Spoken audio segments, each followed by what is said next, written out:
Музеот на македонската борба го означува стремежот, сведоштвото и борбата на македонскиот народ. На 23 октомври се одбележува основањето на македонската револуционерна организација. И тоа е всушност еден датум кога започнува нова фаза во македонското револуционерно движење во борбата против османлиската империја во тој период.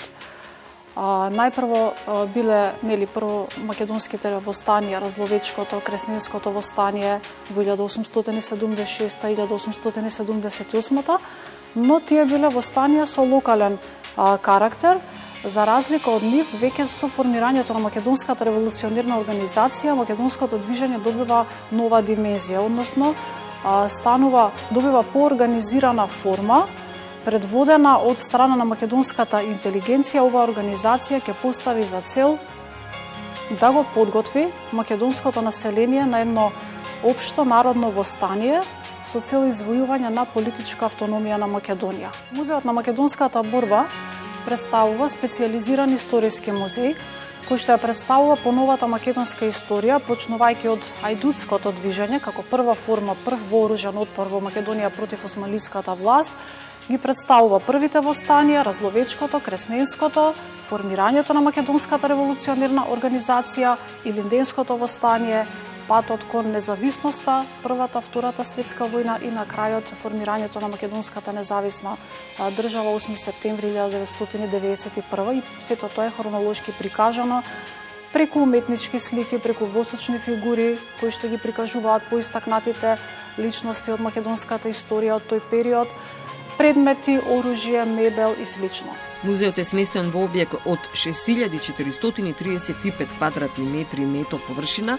Музејските изложбени простори опфаќаат 2500 квадратни метри. Витражот кој го краси централниот дел на холот на Музеот на македонската борба е направен од преку 14248 катедрални и опалесцентни парчиња стакло. Во форма на круг, тој е насловен како македонско оро. Бројни културни програмски содржини и изложби се одржуваат во музеот.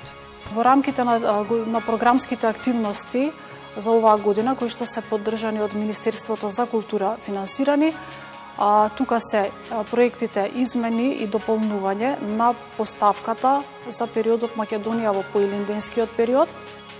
Потоа во теке уште еден проект, а тоа е измени и дополнување на поставката Македонија во Втората светска војна, каде што ќе имаме збогатување на самата поставка со дополнителни информации, предмети, документи, како и донација лични од фонд на Вера Циревири Трена, која што го најавуваме за многу скоро време.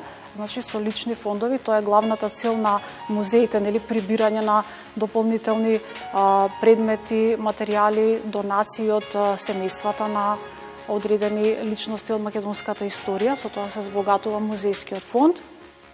Потоа имаме едукативни работилници и креативни работилници за деца и млади, кои што се поврзани пак со нивните наставни програми во училиштата, тековните наставни програми, значи тоа е во координација со наставниците од училиштата и тие континуирано се одвиваат во текот на целата година. Потоа имаме проект Куфер на минатото. Така е насловен проектот. Тоа е всушност проект кој што опфаќа изработка на тактилни предмети. Тоа се всушност копии од оригинални предмети кои што веќе ние ги имаме во поставката и сега изработуваме копии, реплики од тие предмети кои што ќе бидат, ќе ги отворат можностите за лицата кои што имаат посебни потреби, да имаат подобар пристап и да запознаат македонската историја преку предметите. Изложбата која што се уште е актуелна, таа беше поставена по повод Илинден на 2 август оваа година, по повод одбележувањето на Илинден. Тоа е изложбата Анатомија на муралот 1903 од Борко Лазевски, која што тематски се поврзува со тематиката на самиот музеј, а тоа е Илинденското востание. Како музеј ние, бидејќи ја опфаќаме тематски македонската револуционерна борба, го одбележуваме секоја година денот 23 октомври како ден на основањето на македонската револуционерна организација. Музеот на македонската борба е привлечен за домашните и за странските посетители. Би требало секој македонец да го посети за да ги доживее одблизу нашите истакнати револуционери.